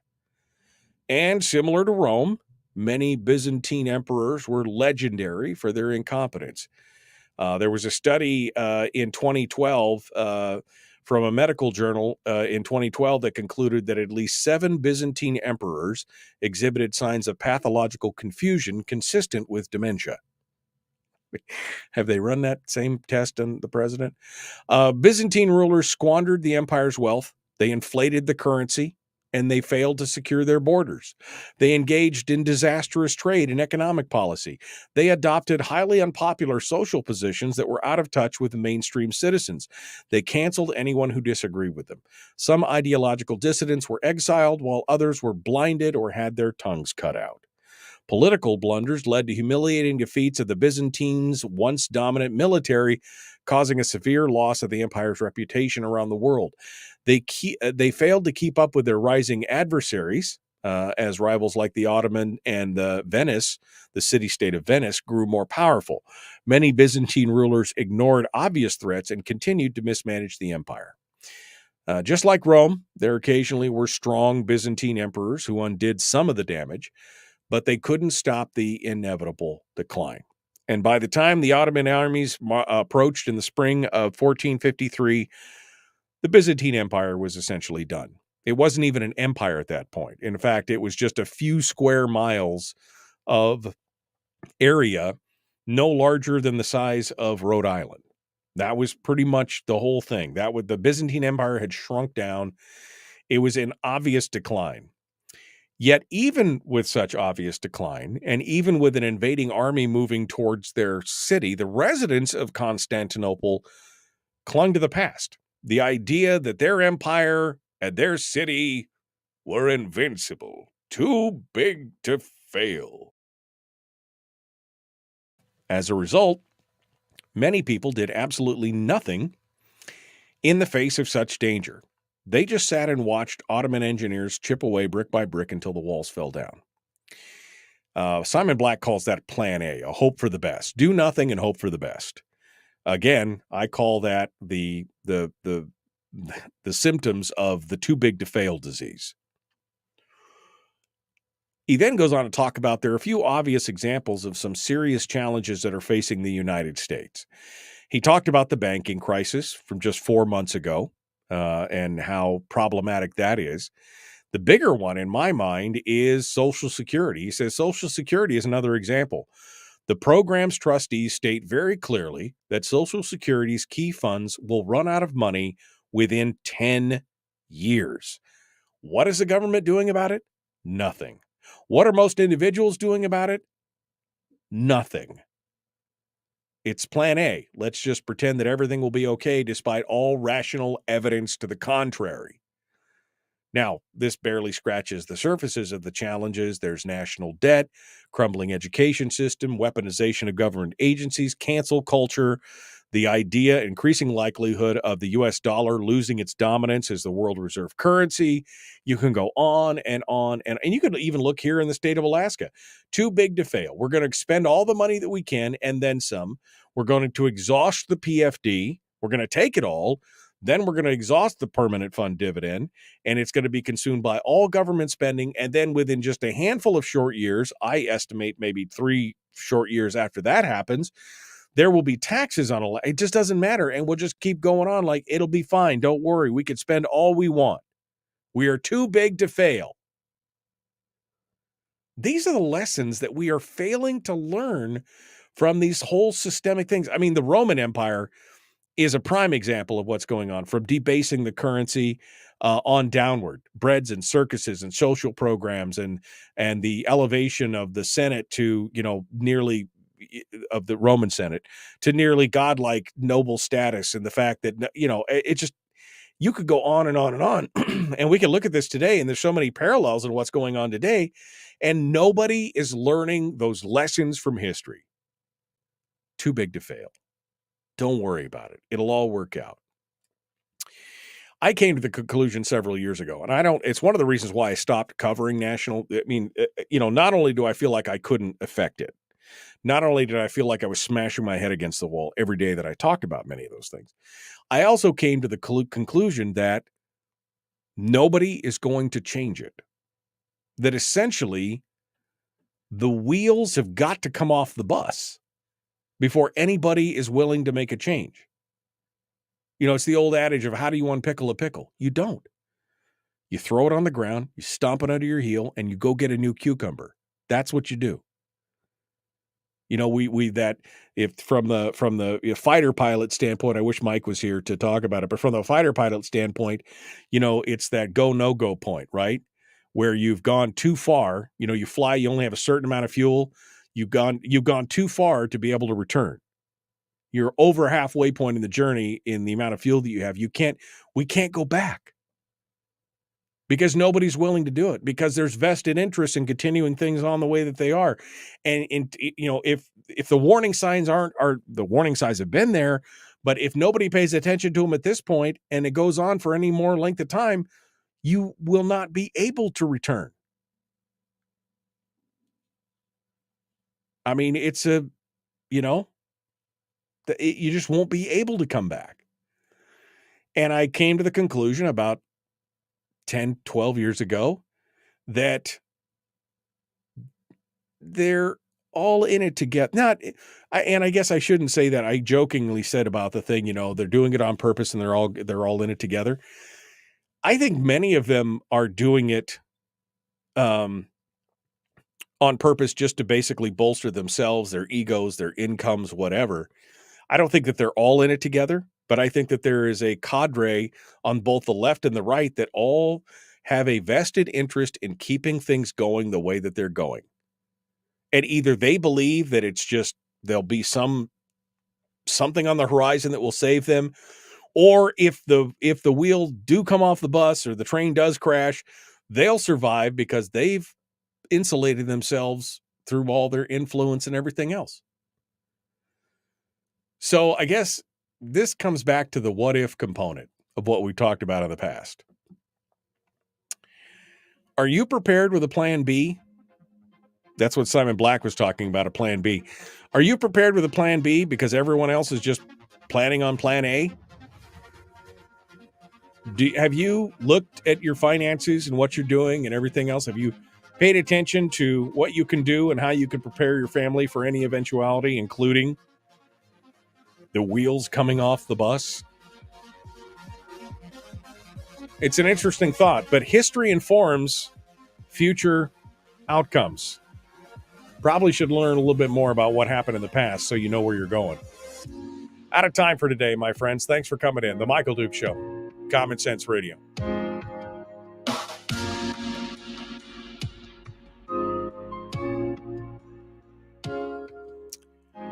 All right. Pilots call this phenomenon a graveyard spiral, says Eric. Thank you, Eric. That's a great graveyard spiral, because you just circle in the graveyard headed down. Yeah, graveyard spiral. That's a good one. I appreciate that. The contractors said they were impenetrable. I mean, that's what we're convinced all the time, right? We're told, the Social Security is never going to fail. The government wouldn't let it fail. Wouldn't possibly let it fail. They made a promise. I put my money in. Of course it's not going to fail. Because, I mean, we've never, ever been lied to or misled by politicians or the government. All right, my friends, we'll see you tomorrow. Have a great day.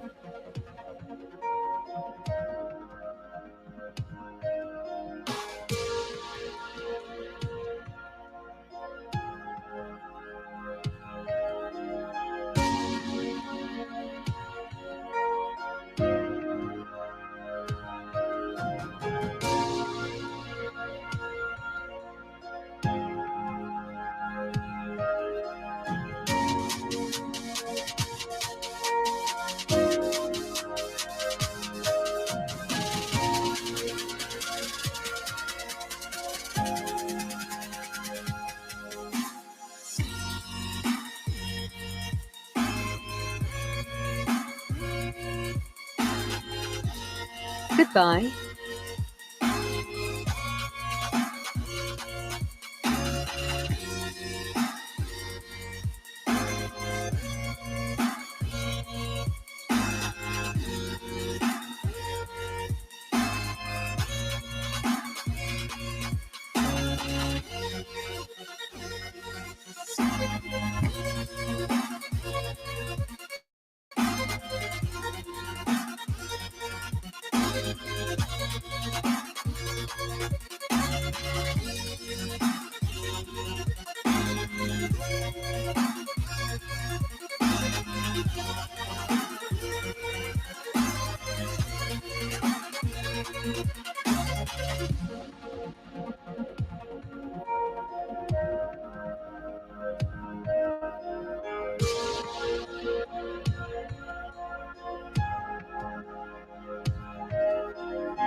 We've shed our terrestrial radio skin, and now we are slimy lizard internet people. It's the Michael Duke Show.